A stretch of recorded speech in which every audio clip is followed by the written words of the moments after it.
So let's continue with the next topic.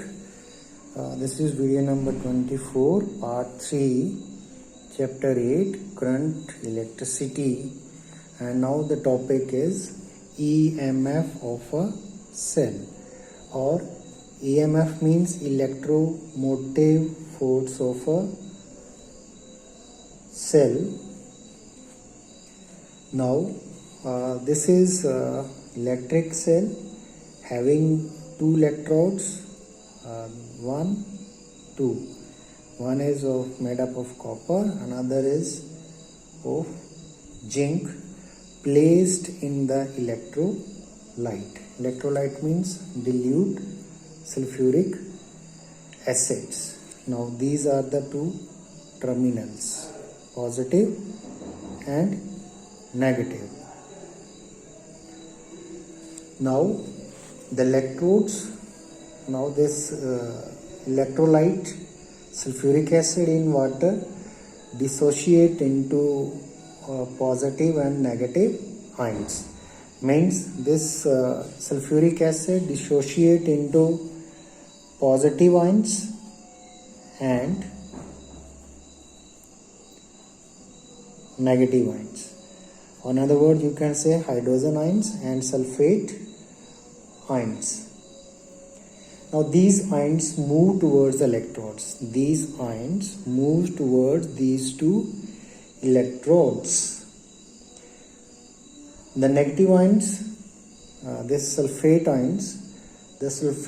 ions impart electrons to the zinc electrodes, and positive ions means hydrogen ions gains electron from the copper electrodes, and this chemical action create a difference between these two electrodes or plates. So as a result, the zinc electrodes acquires a negative potential, and this copper electrodes acquires positive potential. So this is called cathode and this is called anode.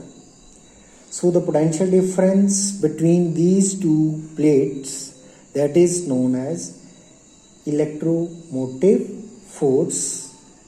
So once again, the difference between these two electrodes or between these two plates which is created, that is known as electromotive force.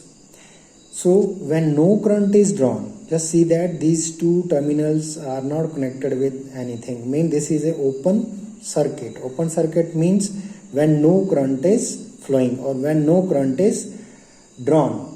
So when no current is drawn from a cell, the potential difference between the terminals of the cell is called its electromotive force. Electromotive force basically a potential difference only. So the EMF of a cell is denoted by symbol epsilon. This is called epsilon. So EMF, even you can write it here, it is represented with letter epsilon, and its unit is volt. Since it is a potential difference, so its unit is volt, and EMF of a cell can be measured by connecting voltmeter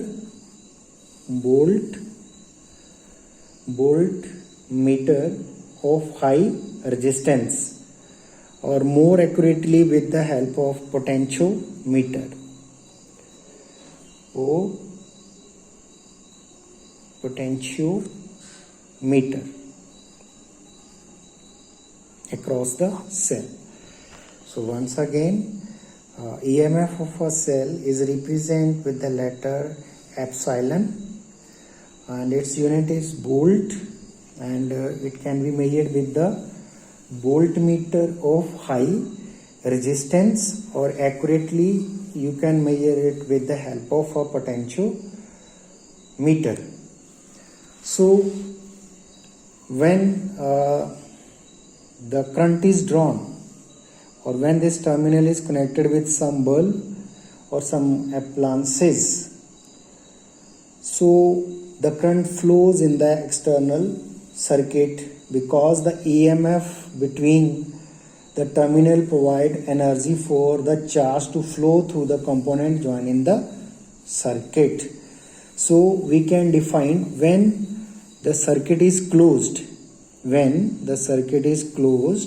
or when the current is drawn from the cell, the EMF can be defined as the energy spent work done per unit charge in taking a positive test charge around the complete circuit of the cell. So we can say that epsilon is equal to work done upon charge when the current is flowing through the circuit. Now some factors are there which are responsible or which affect the EMF of cell. The first factor is the material of the electrodes. The second factor is the electrolyte used in the cell. So it does not depend upon the shape of the electrodes, the distance between the electrodes and the amount of electrolyte in the cell. Now the next important term is terminal voltage. Next is terminal voltage, and it is represented with the letter capital V. Now when the current is drawn, or in other words you can say when the circuit is closed, the potential difference between these two electrodes or between the terminals of the cell is known as its terminal voltage. Once again students, when the circuit is closed or the current is drawn from a cell, the potential difference between the electrodes of the cell is known as terminal voltage, or it is defined as the work done per unit charge in carrying a positive test charge around the circuit connected across terminal of the cell, between these two terminal of the cell when the circuit is closed, or other word you can say the outside the cell.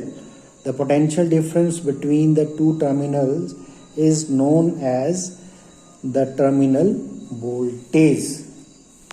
So it is again terminal voltage is equal to work done dash upon charge. This is 1, this is 2. Then there is another term, that is voltage drop, and it is represented with letter small v. Now just see that just now we have defined EMF and the terminal voltage of cell. Now it is clear that the terminal voltage of a cell is less than the EMF by the amount of energy spent in the flow of charge. Means electromotive force EMF of a cell is inside and outside the cell, and whereas the terminal voltage is just outside the cell only. So if W or small w is the work done or energy spent in carrying a test charge Q through the electrolyte inside the cell. Then this is small, you can take it small w upon charge is known as voltage drop. In other words, you can say the work done per unit charge, in carrying the positive test charge through the electrolyte, means inside the cell, that is known as the voltage drop. It is called voltage drop because this voltage is not available to us for use. Voltage drop is not available to us for, and let this is 3. So we can say that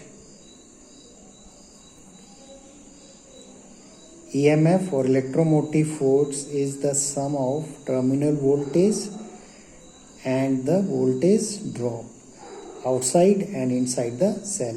Terminal voltage outside the cell and voltage drop inside the cell.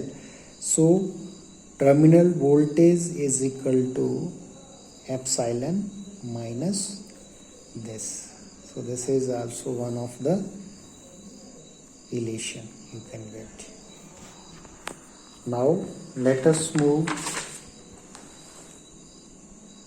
to the next topic, that is internal resistance of a cell. Next topic is internal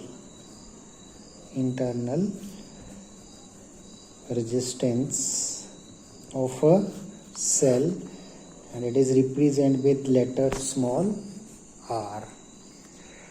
Now the resistance offered by the electrolyte inside the cell to the flow of current inside the cell to the flow of current is called internal resistance of the cell. Inside the cell, that is called internal resistance of the cell, and it is represented with letter R, and its SI unit is ohm only. Once again student, it is represented with letter R and its SI unit is ohm only, and its SI unit is ohm only. So voltage drop is equal to IR. Since R is the internal resistance and voltage drop that is also inside the cell, so voltage drop is equal to IR. Now relation between EMF, terminal voltage and internal resistance. Next topic is relation between the EMF, terminal voltage,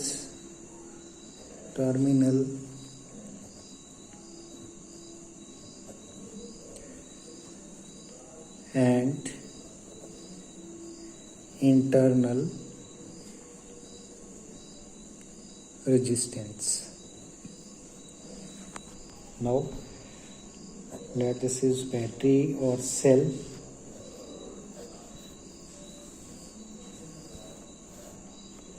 It is connected with some resistors.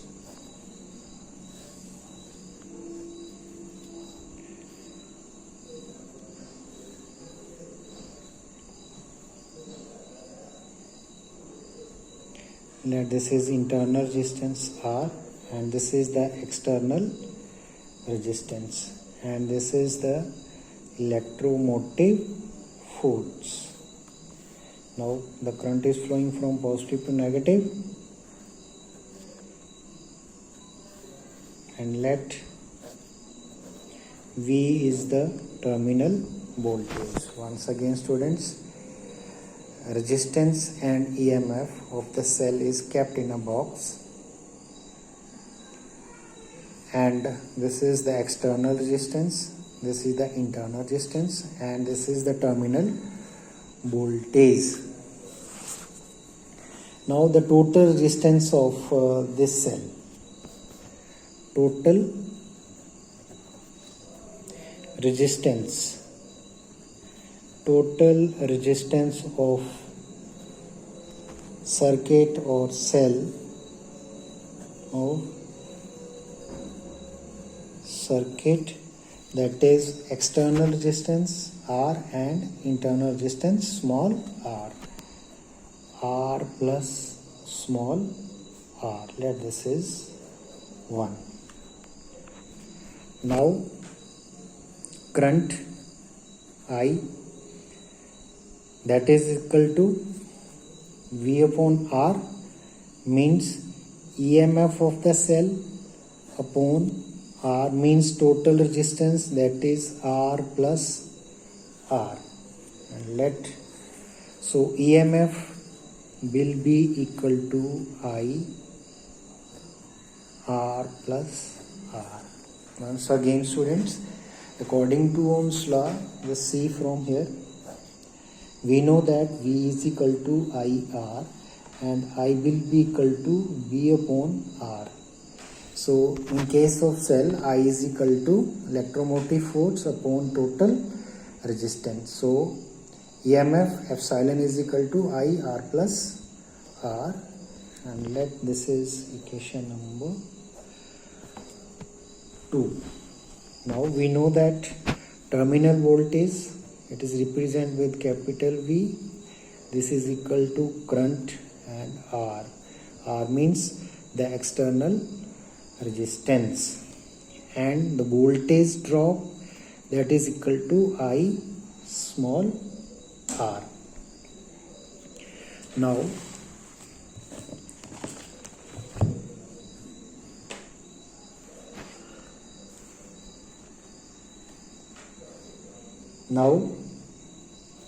let this equation is 3 and this equation is equation number 4. So equation 2, 3 and 4 from equation 2, 3 and 4. 2, 3 and 4. So epsilon is equal to capital V plus small v, and the voltage drop is equal to epsilon minus V. Now students, we know that voltage drop is equal to I R, and R is equal to small v upon I. V is equal to IR, R is equal to small v upon I. So let this is rough. So R is equal to small v upon I. Now let this equation is 5. So R will be equal to epsilon on terminal voltage upon I from equation 5. Means we have just put the value of small v here. Now as we know that R is equal to epsilon V, capital V, I is equal to V upon R. Means terminal voltage is equal to V upon, you can write from here, terminal voltage is equal to IR and I is equal to V upon R. So we can write it like this: epsilon V R upon V, or even we can write it like this: epsilon upon V, V upon V, that is -1 into R. So this is the internal resistance. This is the relation between the EMF, terminal voltage and internal resistance.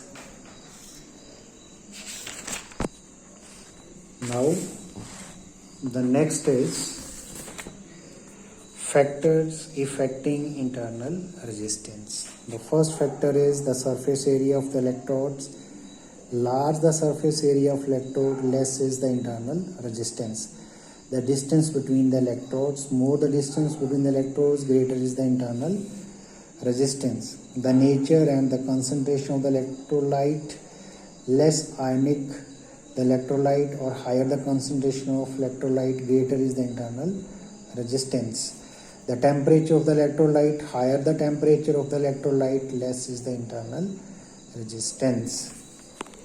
Now the next topic is combination of resistor.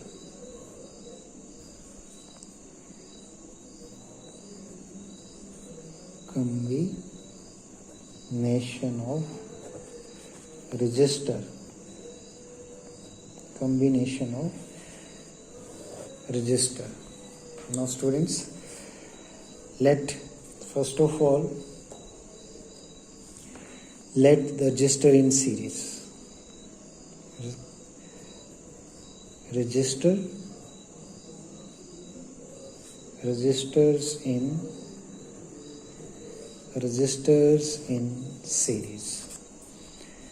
Now let these three resistors,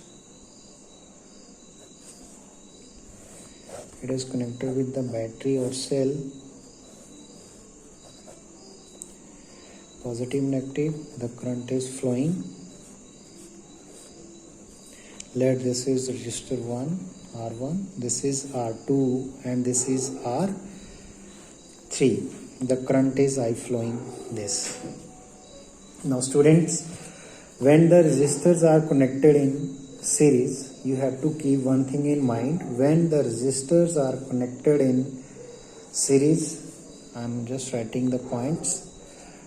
Current remains the same.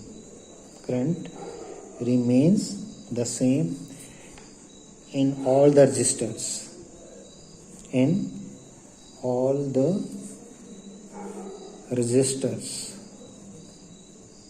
Once again students, current remain the same in all the resistors when the resistors are connected in series.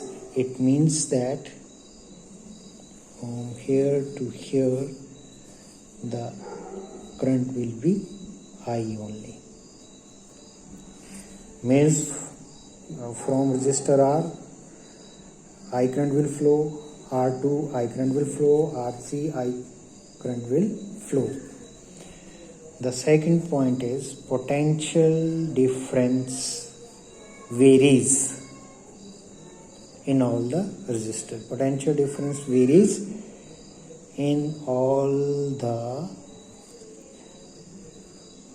resistors. Means here the potential difference is V1, here the potential difference is V2, here the potential difference is V3. Potential difference is not same. So once again, current remain the same in all the resistors, and potential difference varies in all the resistors. Now